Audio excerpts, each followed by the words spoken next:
Hello everyone, it is Joe here from OmniPoke, the channel that brings you guys everything Pokemon. Today we're looking at Ultra Necrozma. It's a very interesting archetype. It started really hyped at the beginning of Team Up, myself included. I thought this was one of the strongest decks.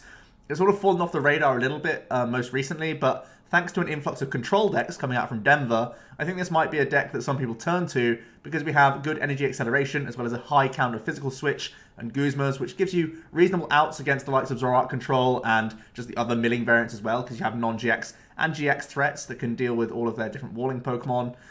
So it's an archetype that still has a lot going for it, and there's something to be said that you can just still take big one-hit KOs, especially having Control just naturally in not really a favorable spot, but you have a really good game plan against that matchup because you have potentially multiple uses of Let Loose if you can use your Giratina to knock out your own Marshadows and let loose people to break Stevens and Lucamine loops against these milling archetypes. And then in general, your own game plan is still reasonably strong against the likes of Zapdos players and Pikarom players because you have one-hit KO potential, same as Zoroark as well. So your game plan doesn't change, whereas a lot of other game plans out there right now might have to adapt just to make sure they can beat the other controlling decks out there that we've seen come out from Denver. So just inherently in a vacuum, this deck is just powerful, and it really just doesn't have to worry about any of the most recent decks' performances from the recent tournaments. So looking to the EUIC, you don't have to change much, and that's something that's really cool. So let's jump straight into the list, starting off with our engine, which is a 4/4 line of Malamar. Has a Psychic Recharge ability. Once during a turn, you may attach a Psychic Energy from your discard pile to one of your bench. Obviously, we're going to use this to power up the likes of Giratina and Ultra Necrozma throughout the entire game, as well as even putting them on some of our pivoting Pokemon so that we can retreat in between turns as well. So the main strategy of the deck is to bin off Psychic Energies so that you can recharge them with multiple Malamars throughout the game. That's pretty much it. Onto our attackers, we have 2 copies of Giratina. This is our main non-GX attacker. It's got a fantastic ability in Distortion Door. Once during a turn, if this Pokemon is in your discard pile, you may put it onto your bench. If you do, put 1 counter on 2 of your opponent's bench Pokemon. So this is going to set up some good numbers for Ultra Necrozma's Sky Scorching Light GX attack in certain situations, especially 70 hit point Pokemon, like opposing Marshadows and Jirachis, which is something to bear in mind. It can also, if you use this multiple times throughout a game, you can even set up like 90 hit point Pokemon, for example, opposing Malamars. And all sorts of different things. So this can really help you reach with numbers, and it can also be nice on even certain GXs to put you in easier range for your Ultra Necrozma and such. So really nice ability here overall. And the other benefit, of course, is that it can always recover itself. So you effectively have an infinite non-GX attacker, even though we just play 2 copies. We play 2 just so that we don't have the prizing issue. You could just play the 1 copy. It's a little bit risky, though. So most players just opt for the 2 count. Shadow Impact does 130, and you put 4 damage counters on one of your Pokemon. That's what I meant when I was saying you can knock out your own Marshadows with the use of that Giratina. So that's something you can do against exactly mill players.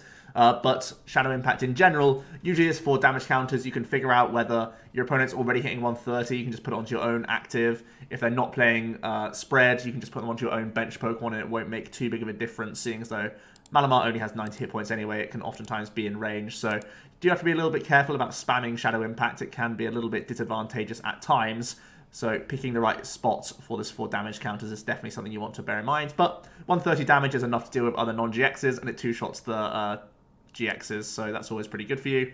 The other bigger attacker is our Ultra Necrozma-GX, 190 hit point Dragon type Ultra Beast that has 2 attacks. Photon Geyser does 20, plus 80 more for each Psychic Energy that you discard from this Pokemon, basic Psychic. So this obviously synergizes really well with the Malamar. We try and just have 1 Metal Energy attached any one time, and then the Psychic Energies are just replenished via this Malamar. So yeah, doing 100 base, then straight up to the 180 for 2 energy. That's really efficient stuff, obviously, and then it just pushes even further into 1-hit KOs. So scaling this up into tag teams and into Zoroark range and stuff is all pretty reasonable, as long as we can maintain the amount of Malamars we have in play. And then it also comes with a fantastic Sky Scorching Light GX attack. You can only use this if the total prizes between both players is 6 or less, but you get to put 6 counters on each of your opponent's Pokemon. This can set up future knockouts. This can knock out lower hit point basics. Again, think about Zoroark and how it has to have the headache sometimes of not having to bench Zoruas and whatnot in the late game. It can hurt their own math at times. It can just hurt their own setup because they're not able to bench late basics in fear of just dropping prizes to Sky Scorching Light. in certain situations you don't need Guzma to end the game, a Sky Scorch will be the way that you can just close one out. So that's something to bear in mind, especially powerful against non-GX based builds using the likes of Jirachi and all that good stuff. So you can take some key prizes towards the late game, which is very, very good for you. We are also going to play one copy of Marshadow-GX. Its ability Shadow Hunt allows us to copy any of our basic Pokemon in our discard pile. So that can be using either the Giratina or the Ultra Necrozma. This is basically in here because it's a fighting type, so we can have type coverage over the likes of Zoroark, as well as Pikarom. Pikarom being the more important one here. Zoroark, if you really need to, if you're in a pinch, maybe this can get you the last 2 prizes in the game for a little bit cheaper than the Ultra Necrozma could. Do bear in mind they oftentimes play Muck anyway to try and shut down the likes of our Jirachi that we play and our Giratinas. But the Marshadow still can burst its way out onto the field if they haven't managed to get the Muck in play. But this is mainly in here for Pikarom because it's just much more important to deal with that instantly in a turn, especially if they full blitz onto themselves. You don't want to get hit by a Tag Bolt. That's going to get them way ahead in the prize race. So Marshadow can give you a nice instant answer, which is obviously, Ultra Ball and Nest Ball, Search Ball, which is really good for you. It does have 2 attacks, but we don't play Fighting Energy, so we can't use them. It's only his ability that's important here. Then we go on to our sort of engine Pokemon. We play one copy of Jirachi. We know how important this Stellar Wish can be in Zapdos decks. Well, we're just going to play the one here. We don't really have much space on the board physically to play multiple, but just having this as one of our pivots just gets us the most value out of anything else that we could play. Fortunately, it just has 1 retreat, so slap the Escape Board on, and we can just do the Stellar Wish stuff and weave it in whenever possible to give us a bit more consistency throughout the mid-game, helping us dig out Guzmas and extra switch cards if we're trying to chain attacks with the likes of Ultra Necrozma, or just get us, more ball search and more stretchers through the mid-game to make sure we can maintain a good amount of Malamars in play as well, because they're oftentimes targeted by the opponents to try and ruin our setups. So this Jirachi is just something you can get value from throughout the entire game if you do manage to get it on board with the tool as well. So that's definitely something to bear in mind. We have a couple other sort of engine Pokemon. The Marshadow, very nice for mill decks. Obviously, you can try and disrupt their big combo hands with the likes of Steven's Resolve and Lusamine. Also just good at disrupting your opponent in general. Seeing as though we play Mysterious Treasures, we have great search ability for this card, so just trying to disrupt big hands is always going to be good for you.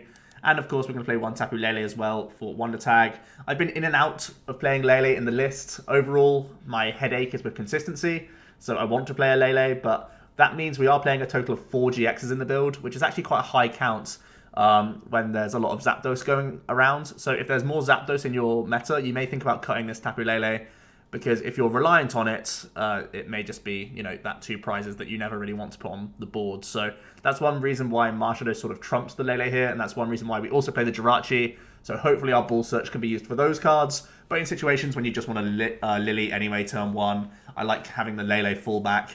And, this can also just be something you drop late game to just guarantee yourself Guzma or whatnot for game. You also do gain the Tapu Cure GX attack option, which can heal all of damage from 2 of your bench Pokemon fully.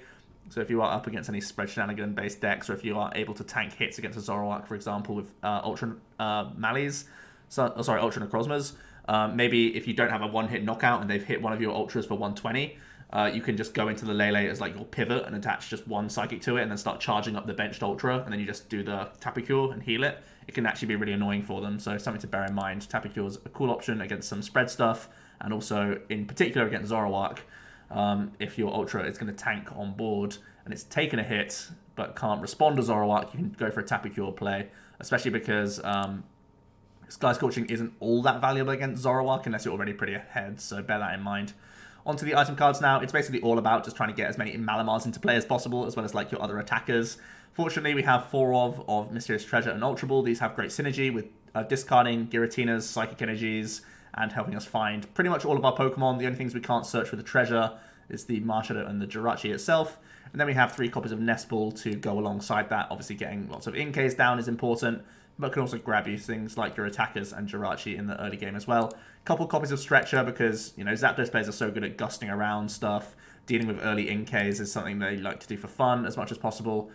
And it also gives us options to, recycle the likes of the Marshadow and the Jirachi if they are also targeted, so something to bear in mind. And even if your Giratina is shut off by the likes of Blacephalon, with them playing Muck as well, you may want to go more Giratina focused in that matchup if you can. So even sometimes stretchering back Tina's when his ability is shut down is something to bear in mind. Onto stadiums, we're playing 3 counts of Viridian. It's a really fantastic stadium in the deck. Helps you pick out these metal energies, which is obviously important for Photon Geyser and Sky Scorching Light. And then it can also give you excess binning from your hand. Getting rid of more psychics to grab more out of the deck is always something that you want to do. Guaranteed turn attachments is always great with this deck as well, even if it's just stuff on your bench to pivot out for next turn, but that's something to bear in mind.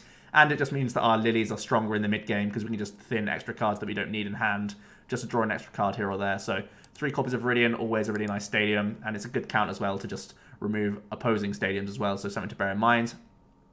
Supporter-wise, going to play 1 copy of Erika. This card's really winning me over. I think it's a fantastic option. I think it's only ever like a 1 or 2 count in decks, but when you can weave in an Erika, you can get immense value. Zapdos players, Pikarom players, Zoroark players, they all fill their bench, even Mirror, so a lot of decks you can take full advantage of. This Erika can get us into big hand sizes, which I am a big fan of. Then we're going to have the more standard counts of 4 Cynthia and 4 Lily for just good opening game, draw power, and 3 copies of Guzma to round out the list alongside 2 escape boards, obviously big for pivoting onto Jirachi, but also just slap them on the likes of your Marshadow or Lele that you put onto the board so that you can pivot in between turns, because Psychic Recharge is only to the bench, of course, so especially if your Giratina gets knocked out, you want to put something else into the active so you can recharge a bunch to your new attacker and then retreat straight into it. So escape board alongside 3 switches is a lot of pivoting, especially needed because Ultra Malamar discards from himself, so he can get trapped sometimes if you don't have this high switching count. So we've got to have this combination alongside 3 Guzma as well, in my opinion. Onto the energy, we're going to play 1 copy of Beast. This effectively is our 4th metal energy, but also acts as a mini choice band for our Ultra Necrozma. Not all that searchable, so you just have to get into it at the right time, but it can just be a big payoff. It's 1 less energy sometimes to deal with the likes of Zoroark, and that's big enough for me to put in the list over just a 4th basic metal, in my opinion. 3 basic, though, and when you play the 3 Viridian, I don't think we have much trouble finding this for the right situation, and 7 psychic to round out the list. So that is going to be it, really. There are a few cards that I've considered in the list and I've had previously in the build in Team Up. Tapu Koko offers a nice flying flip option, which adds even more pressure onto the Distortion Door and the Sky Scorching Light. It means sometimes you can really be aggressive with that ability, that GX attack as your overall win condition for the game. It's actually a really nice card for mirror matches as well, because it puts other Malamars in range a lot easier. So if you can be the one dictating the Sky Scorching Light, this could be a great mirror option. Also, it has free retreat, so this really helps you get around Absol as well. Absol's a tech card that's creeping into the likes of Zapdos mirror matches. Well, Zapdos normally plays it. Pikarom oftentimes plays it as well. So those 2 archetypes both playing Absol. It's a little bit awkward for our 1 energy retreat cost pivots. Now we can escape board a Koko, and this can still be a free retreater, which is quite funny. You can get around Absol that way. So something to bear in mind if you're expecting a lot of Absol in your meta. Onto other like item cards we could be playing. Obviously, at the moment, we're going for like the high count of support Pokemon in the Lele, Marshadow, and Jirachi. But there's also the option to go down the Acrobike route if you really want to just dig deeper into your deck and give you extra pivoting options. There's actually one of the Pokemon I should mention is another one that I've sort of struggled and I've put in and out of the list. Ditto Prism Star just gives us an extra effective Inkay in here. You never really evolve it into anything but a Malamar, but it's just effectively a 5th Inkay to just really secure multiple on board early, for especially when we're up against Zapdos players, because they are so good at just knocking out Inkays when they want to. If you only get 1 or 2 down, it can be really awkward. So having a 5th Ditto is good if you're expecting a lot of Zapdos right now. But yeah, I think the Acrobike's really the main tech I would consider outside of Acerola, which is sometimes a one-off in these builds. The idea is you can just swoop up some damage that you get hit with, similar to when I was talking about the Tapu Lele-GX moments. You can have those moments, especially against the likes of Zoroark, and it can be pretty nice, but at the same time it's niche, and I think just having the 1 Erika is stronger than the 1 Acerola overall, because consistency is still one of the issues with this build. So I hope I haven't made any changes here. We'll just save it up, and yeah, get into the ladder with Ultra. It's a pretty cool payoff that you don't really have to change your deck at all to have naturally reasonable matchups against the milling archetypes. So that's something that's really appealing because they have started to pop up. And Celosaur has also top 8'd in Denver. So trying to claim some strong matchups without really changing your own core of the build is always something that's pretty appealing. It seems that the format has sort of gone in a circle where people were hyping Ultra. As soon as it started to dip in play, the decks that were in fear of Ultra Necrozma now start coming up again, and now Ultra Necrozma might be back in a place where it can start flourishing. At least that's the selling point I'm trying to spin today of Ultra Necrozma. There are still some issues here, of course. We're very engine reliant, and also we don't really want to see us bricking out, because that's also something that can happen with this build a little bit more than others, just because we don't really have much of a draw engine. We're just reliant on Lele's, Marshadow, and the Jirachi if we can get it rolling as well. So there are some weaknesses to Ultra compared to some of the other top contenders right now. But overall, I think it's a pretty solid choice. Looks like we're up against a Vileplume-based build. If Vileplume does come online, it's going to get really awkward for us, because the only thing that can attack into a Vileplume is our Malamars, and that's going to really be bad. So we have to be a little bit careful here. Looks like he's just going to bill for a Steven and a Hammer and pass. That means we're probably going to have a good time here. We can... we are holding on to Stretcher, so I think just double Treasure, double Inkay is the correct move here. We know that we have our Marshadow in deck as well, which I think we'll try and go for after they play their Stevens next turn, as long as we can't take the donk on this Oddish. Obviously, we don't have energy acceleration here, so we'll be trying to donk it on turn 2 rather than turn 1. We can Ultra Ball. See, this is the moment right now where it's like, well, we can Ultra Ball and find Jirachi and hope. I think that's probably the best move.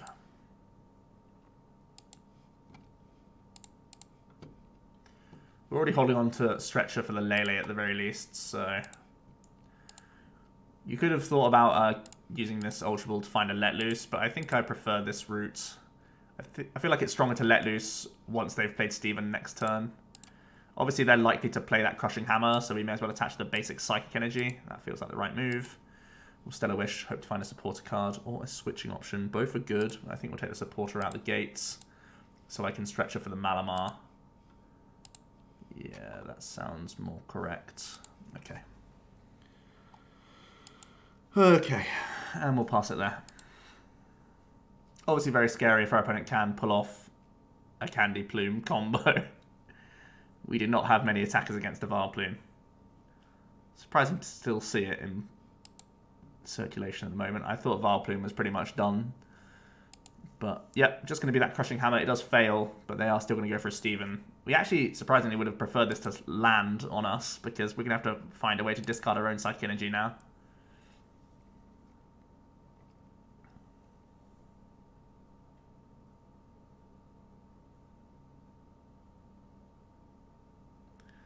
But they're almost definitely just going to be Stevensing for Candy Plume and another card. Maybe Candy Plume Steven. Almost certainly. So to win, we need to discard a Psychic Energy and find a switching card for Jirachi. That's all we need to do. If we can't win, we'll try and find a Ball Search card for a Marshadow just to let loose.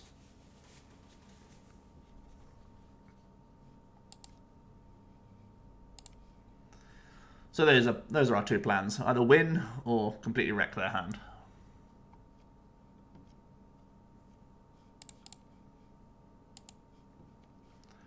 Let's just play this, get the Malamar down, so that's one thing we don't need. So yeah, just need to bin off a Psychic Energy at some point. I will bench the Ultra. I think it's fine because we still have that one space open for Marshadow. It's thinning a card from our deck. I think we're going to play the Cynthia after the before the Stellar Wish here. Looks like we need... What do we need? Well, we missed everything, actually. So we need the Stellar Wish to get us Ultra Ball. Ultra Ball for Marshadow or Treasure. That's the biggest whiff of all time. Oh, that's so gross. Ah, man. That is not what we're after. We did not need a lot there. And we've got royally done in. Okay. Well, they got Candy Plume. Very good. Now it's a slow grind of Psychic Sphere and trying to grind them out with Let Loose. Such a feels bad, man. We'd only played, well, we have played a good number of Ball Search, to be fair. But we play 8, and we'd only played 3. And we could have just straight up won the game.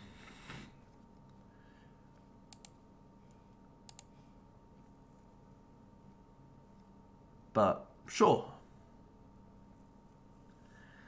Now, we've got a long, drawn-out mill matchup. It's surprising to still see Varplume, in all honesty, because Jolteon is so prevalent in both Zapdos and Pikarom at this point. But it can still catch us off guard, apparently.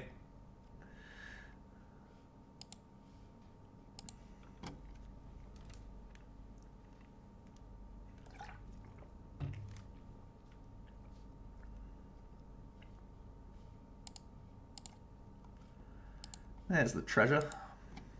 Excellent news.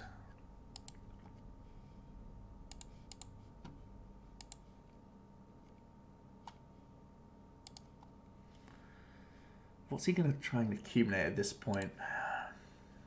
Like, what else do they need? Just stuff to attack with Vileplume or something? Don't really know what else they want. Maybe just some healing cards for this. How many Stevens are played? 2 Stevens played. Okay. I think we're just going to Guzma up the Hooper. Hit it for 110 thanks to resistance. And then let loose after.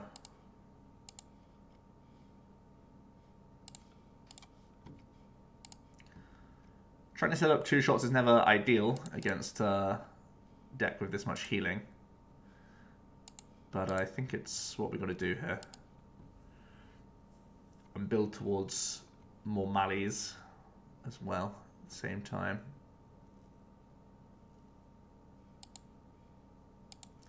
And we're going to do the thing of trying to start knocking out our own Marshadows. It means that if we take a knockout, they still don't use counter catchers, which is a big deal. Also means they can't counter gain and use a Lugia GX as well. All in one turn at least. They get a Cynthia off the judge. Cynthia's like a 1 or 2 of maximum. Okay, looks like they got nothing else at least. Let's start attaching to a Malamar. Sigh. We're not going to replace Stadium just yet. Because there's no real value in it.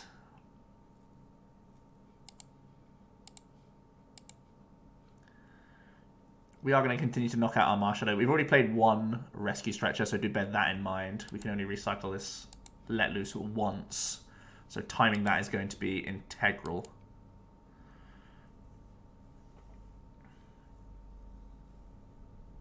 But yeah, we saved this Stadium for a little bit longer.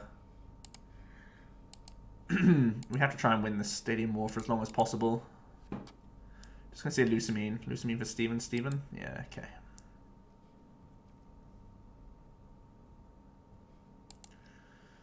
Missing energy is rough.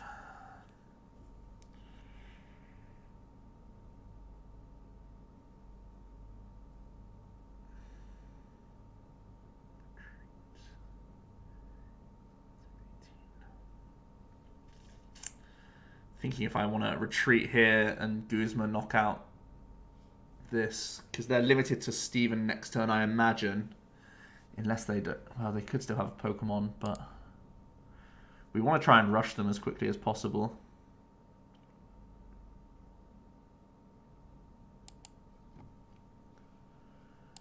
Okay. I can see myself going for this play. Oops, we need this one.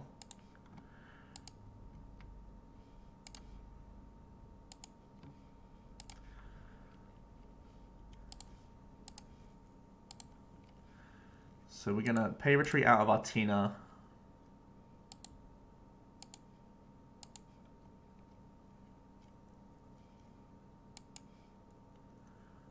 That doesn't need to go anywhere just yet. We'll Stellar Wish. That's definitely something we want for next turn. Let's do this stuff.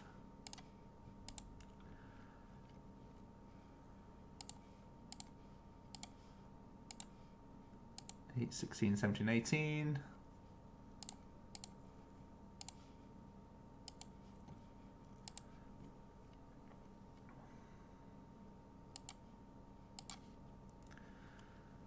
Plan is knock this out. Hope they don't have any bench Pokemon. They just play a Steven. Then we recharge, switch, Stretcher, Marshadow. Try and hit this for 63 times. Okay, it's just the Steven. Plan A, well, the beginning of the plan has gone well. They still have a lot of max potions and whatnot to get through. So sad trying to attack with a Malamar.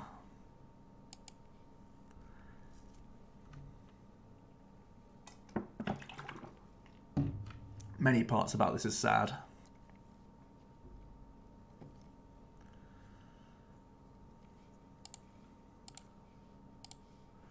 So, we will recharge to the Malamar. 2 times.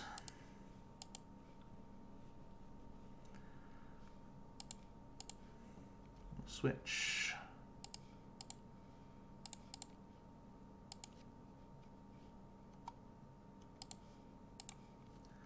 And we're going to let loose again.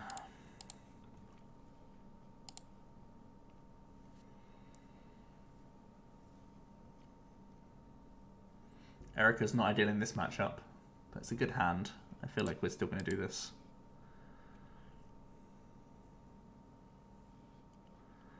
That's a hand of sorts.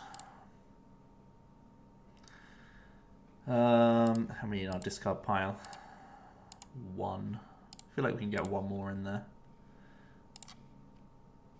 We don't take the Metal Energy to play around Skull Grunt. We want to try and get a switch card if possible. If not, I think I'll just take this. Just in case there aren't any counter-catcher shenanigans coming from this small hand. Okay, let's see it. Let's see how Marshadow number 2 goes. Lusamine Pass is all good so far. If it is Lusamine Pass. It may be more than Lusamine Pass. That's great news so far. Really good news for me.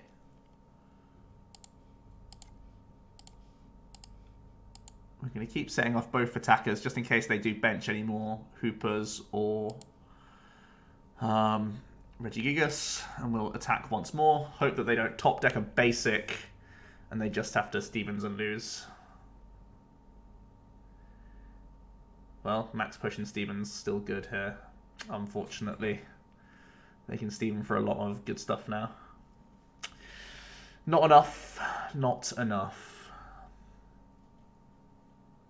Well, we're going to keep using Psychic Sphere for a long time now. Prepare to see a long drawn out game. We've tried to let loose a couple times to win. I do still think trying to do early pressure against this deck is the correct route, because giving them too much time to Lusamine and Steven is just, you'll never win. But this is pretty unfortunate.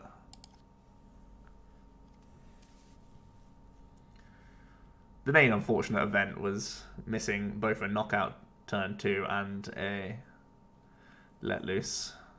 I think both were like game winning.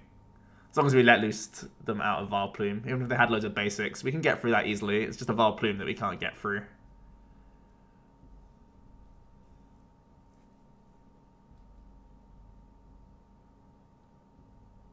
Yep.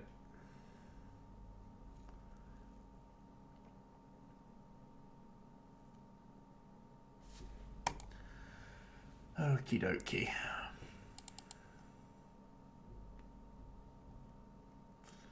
why Counter Stadium's good for us.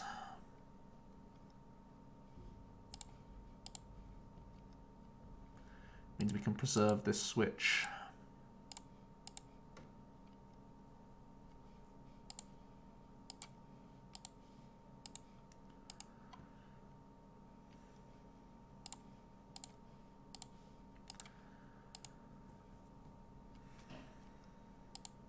And we'll swing again. I imagine they Stevens for another max potion though. So we'll see that this turn. And maybe a Lucamine again. Maybe a more proactive supporter. There's max potion number 2. The good news is they only played 4 max potions, and as soon as they ace a roller, we're happy with the outcome. There's a max potion Guzma play. Seems good to me.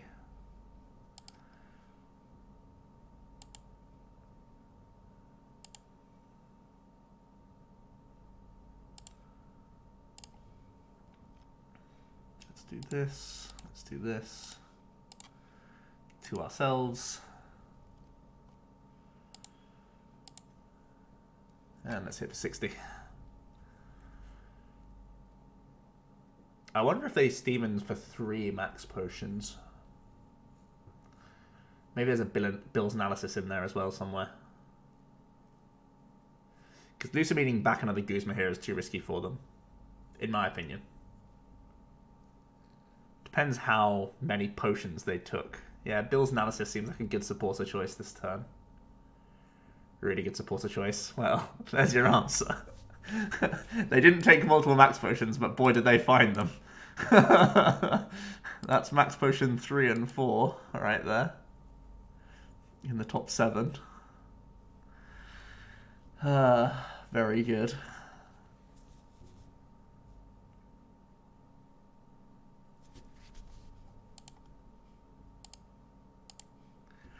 Number 3 has been played.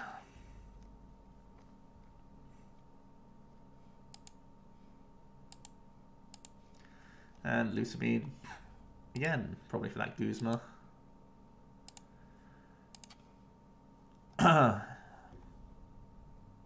Unless they fill the Bill's analysis. Yeah, Guzma Lanakila sounds powerful.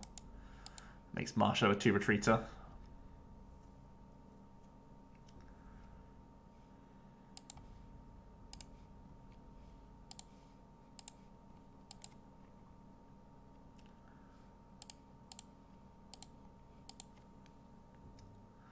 It's an energy we can't recycle so good.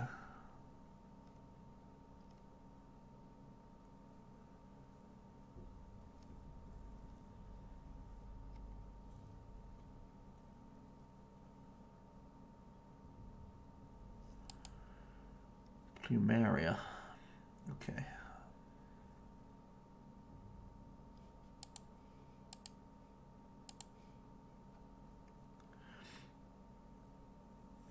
A lot of good targets here for them.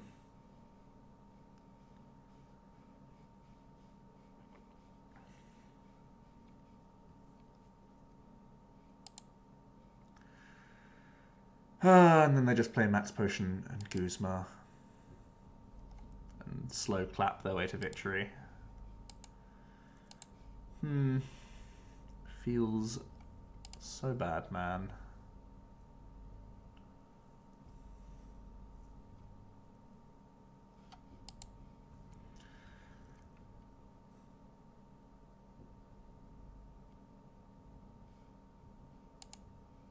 Yep.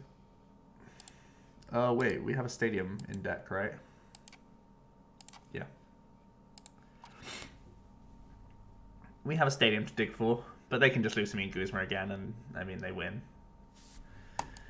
Stevens is not Lucamine for Guzma. As soon as we see Lucamine Guzma, we're in bad shape.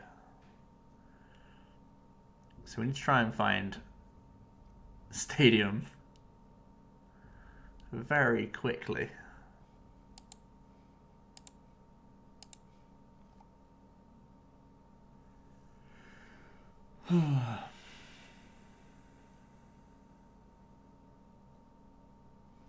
That's not quick.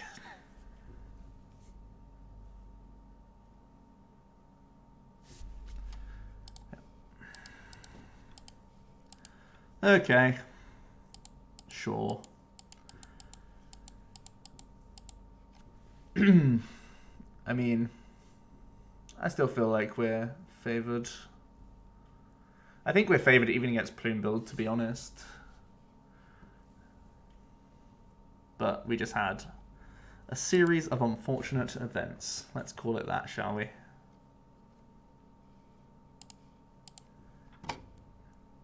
Series of good supporters off of Judge. Well, let loose. And a whiff knockout and let loose on turn 2. Let's not forget that. I know I won't ever.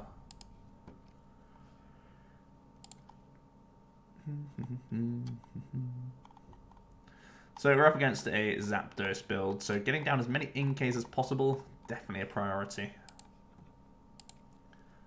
Beating a couple of Mallies along the way is fine.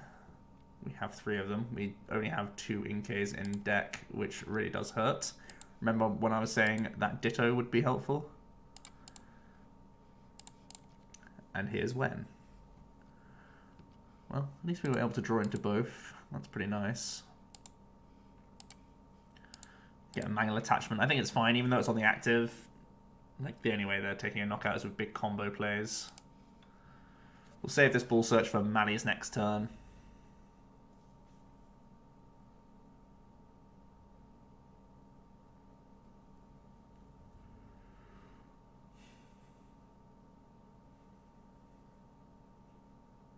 They're going to kick off with an attachment and a Stellar Wish. Starting with a Giratina in almost every matchup is terrible, but this one it's actually not the worst. It might force a Escape Rope or a Guzma turn 1. That's a Lost Blender. What's going on here then? What shenanigans am I in for? There are some shenanigans afoot. This is not your average Zapdos deck. Lightning Energy in the Lost Zone. That means they're playing the Raikou. Potentially a tech card. For mirror matches. Yep, there's the Guzma on the Inkay. And the Thunderous Assault.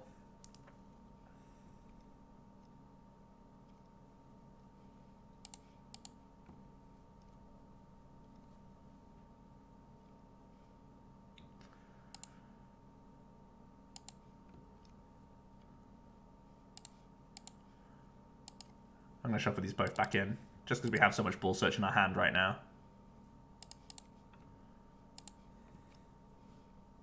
Let's grab Inkay back.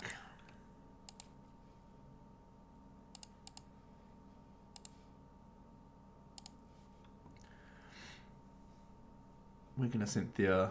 We can Stadium away energy for energy. We already have a switch for our Jirachi, which looks great, which means we're taking a response KO here.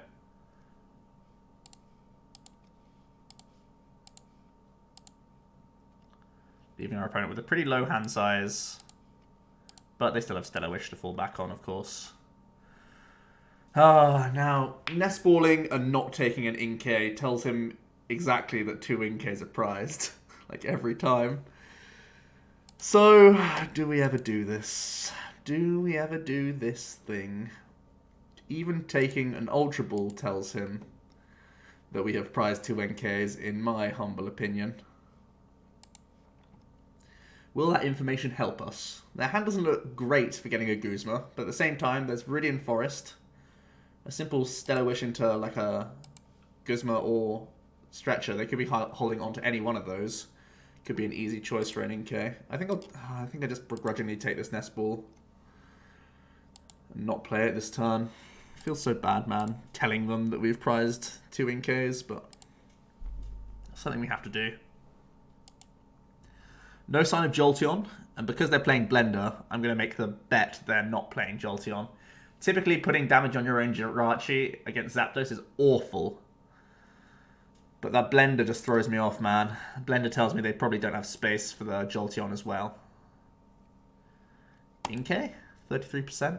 Very good. Very good. Okay, we'll take it. We will take that. Erika for 3 means this Inkay survives. Very good. And it also means this is likely to survive. Him playing the Raikou actually might mean that he might have easier ways of taking knockouts against the Giratina. I think the base output is 30 plus 90 if there's one lightning in the lost zone. Typically, Zapdos players have to accumulate multiple,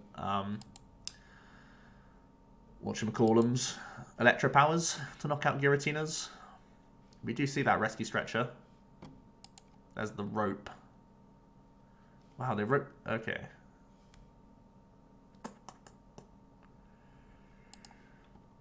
I'm gonna give them Jirachi. Even though we took one of these off prizes, I still think it's too valuable to give up even a Malamar, because they wouldn't do this without a Electro power. One would hope. Even if they don't have power, they have a Stellar Wish to try and find one if we provide them a Malamar. Plus, we're not holding a Switch card anyway, so it comes with its own risk on our end.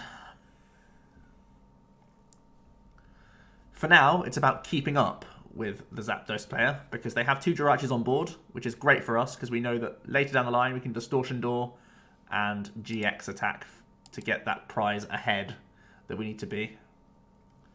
So essentially, as long as our deck can keep doing its plan A, we're not going to struggle too much. I need to keep this Nest Ball. Like, we could try and proactively play this Nest Ball, but we might need it for, like, late game, trying to find an Ultra. How many balls have we actually played? We've played 2 and 1. No, we should thin this. We should thin this card.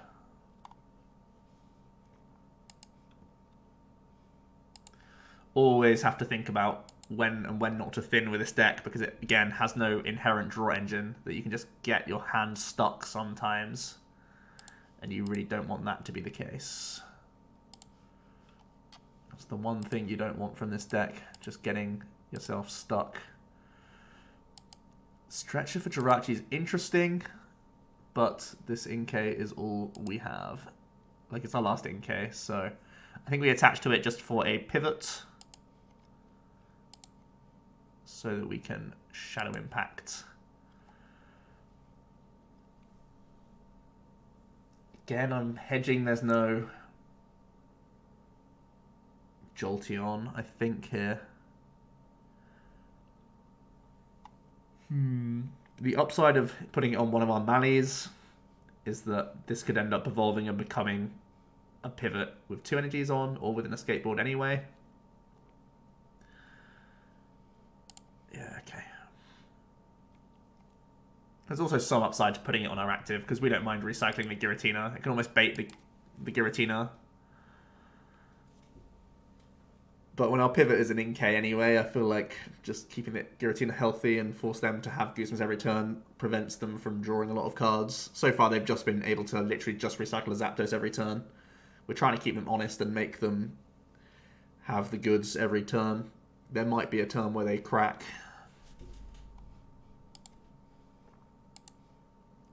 Here's a Volkner, so this might be a double Electro Power turn. Oh, it's a rope. Okay.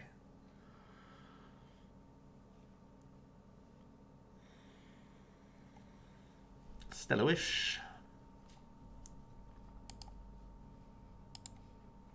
That was a E-Power, I believe.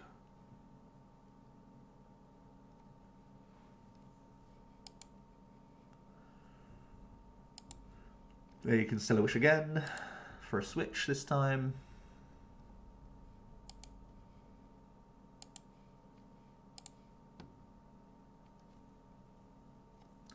We'll just go Inkay and recycle the Jirachi and the Inkay off the Stretcher.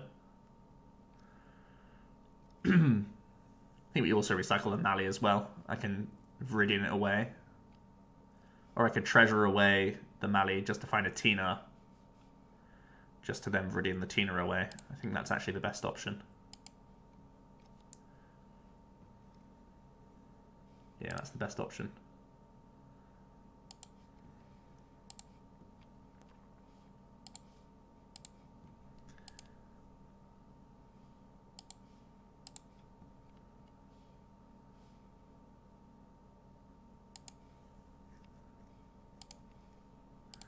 There's the all-important Distortion Door on the 2 Jirachis.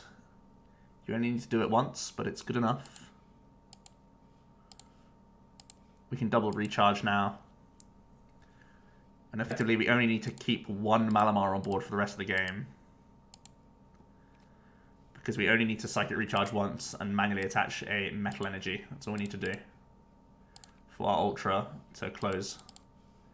So we'll grab these 3 back in. I think I'm just going to play the Lily here, guaranteeing that we have a backup supporter again. It's something I'm always conscious of in the back of my mind when you play this deck. There's always that fear that you can't play a supporter. We're already holding a metal, which is tempting for us to treasure away a forest just for an Inkay here. I think I like it.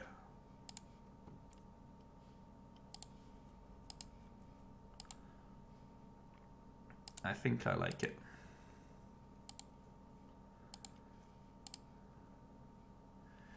Damaging the bench team is a good option here. They'll never Guzma it, so there's no real problem.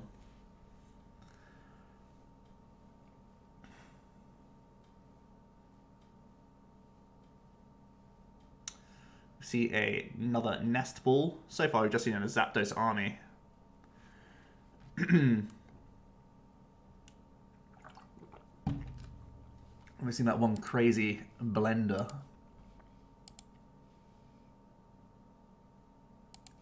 So far it's not really come to much.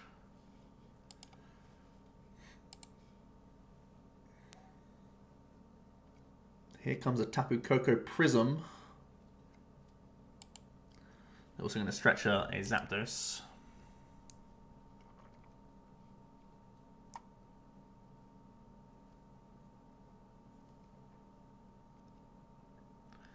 Stellar Wish.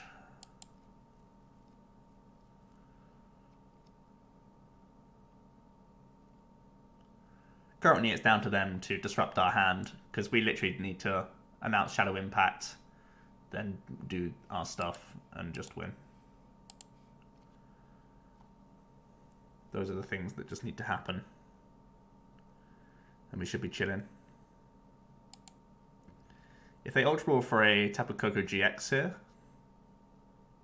things could get a little awkward. You're going to grab a Raikou. Okay. That's fine. Yeah, 30 plus 90. I believe this was in a theme deck, but it has 120 hit points. Can knock out Zapdos and a few other things here and there.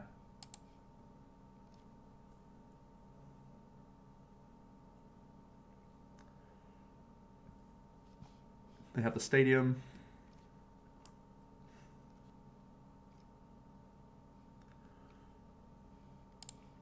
So as mentioned, we just need to do our main plan here. They're at 2 prizes. I don't see a way that they can take multiple. I'm still going to reset this. Just for any shenanigans that might occur. I really don't see much of a way though. We're holding Switch, we're holding all this sort of stuff. Guess I play around a Let Loose.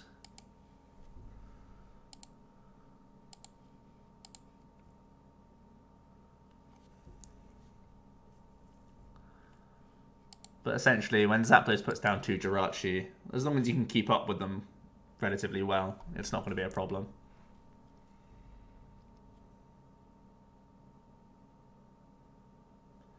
And so far, we've kept up. Keeping up is fine. That's one cool thing about this deck. You can be a non-GX build and a GX build, like when you need to be. You can basically play 2 decks at the same time. Non-GX forever, or just have big beat-down attacks if you need to. I see some Electro Powers get thrown down now. And a Lily for 4.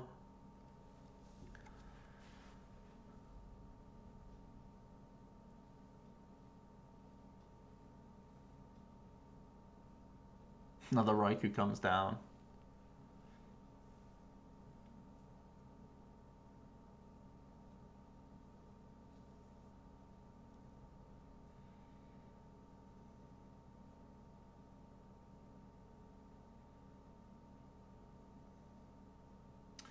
And they can just switch and take the knockout, which is fine because we have game.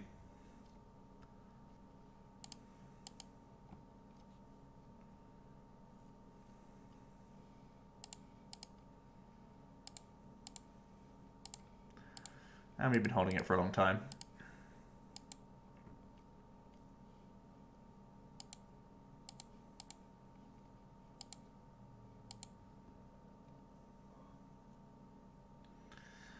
Nice win against Zappy Boys.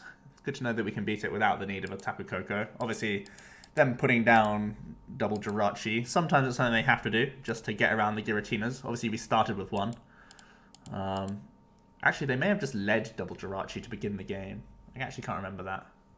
One funny anecdote from the Cannes special event where I was playing Zapdos, I went first, my opponent flipped over Jirachi, so I thought I was in a mirror, so I put down a second Jirachi. Turned out he was Ultra Necrozma, so turn 1 I lost myself the game. I laugh now, I wasn't laughing then. But yeah. Let's move on to our next game.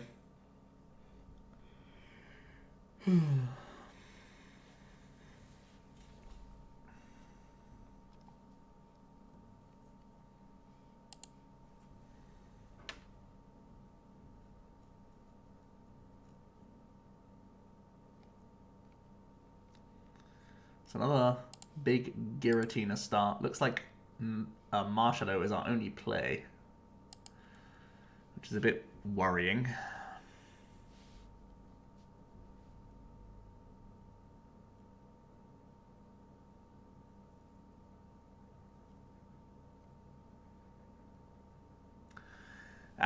One of our worst matchups has arrived. The Quagnag deck has started picking up a little bit of popularity after Ross Cawthon made top 16 with it at Denver. And playing around Magikarp Warlord Tag Team GX is very hard for us. Very hard. This will be ugly, I think.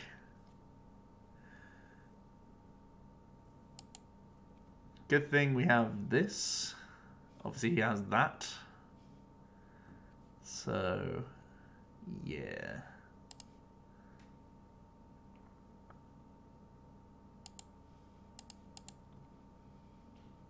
We have no option here.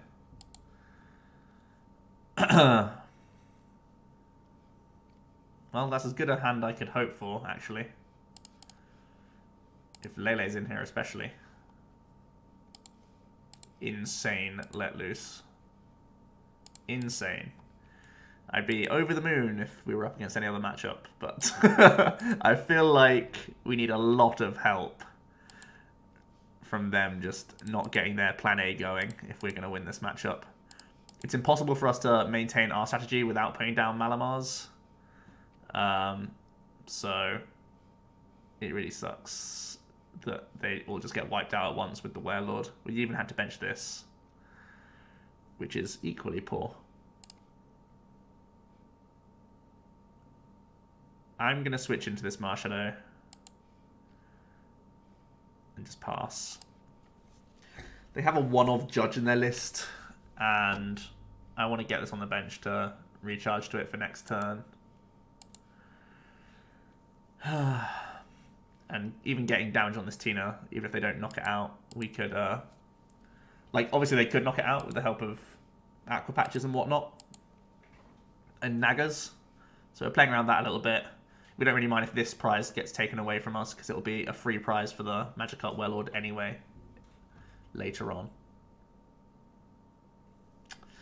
Their turn 2 has been strong. We needed something very much different to this if we wanted to win this game.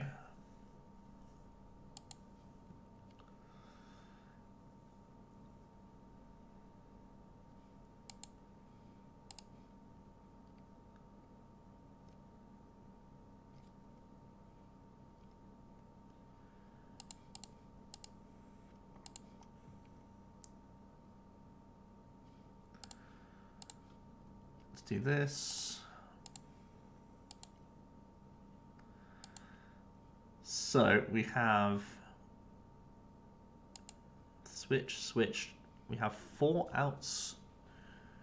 If we manually attached to the bench, and we need to find 2 Mallies, of which we play 4 and like 8 ball search cards to find it, so 12, but we need to find 2 of them, compared to needing to find 1 of 4 cards by attaching to the active. I think attach active is correct. This seems pretty yucky. It's just such good food for the Werelord that's inevitable. I think we have to try and maintain our bench. I think we have to try and make it close. Well, we hit nothing anyway, so it really doesn't make a difference.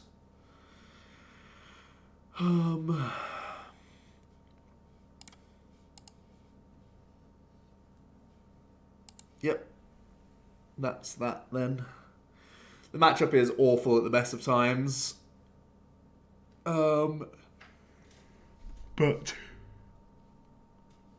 being 2 prizes behind it anyway is probably a death sentence. So I'm going to scoop up this matchup.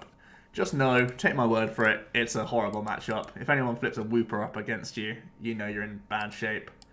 So that was Ultra Mally. We didn't face any of the top 4 decks. Oh no, we faced the Zapdos, right? So yeah, so we didn't face the Zoroark, the Pikarom, or the Blound matchup, I guess. Those are things that you don't mind facing. You're kind of 50-50 against them. I think you don't mind Zapdos. They have to play with only 1 Stellar Wish for the entire game, which can be difficult for them at times, especially if you let loose at the right time. You're going to have constant pressure all the time. I think you pick up some nice matchups in Mill and Celosaur. I'll still shout from the rooftops that it's a favourable matchup for you. I would imagine most lists are no longer playing Vileplume. Obviously, we got wrecked by one today. But even then, we had windows of opportunity to win. Bill's analysis getting 2 max potions feels good. But yeah, that's the list. Let me know what you think about Ultra Mally. What's its place like? Has it started to die down for a reason? Is it just been found out to be one of the worst options out there right now? I'll hear it all down below. And for now, that is it from today's video. Hope you did enjoy. And I'll see you in another video soon. Cheers.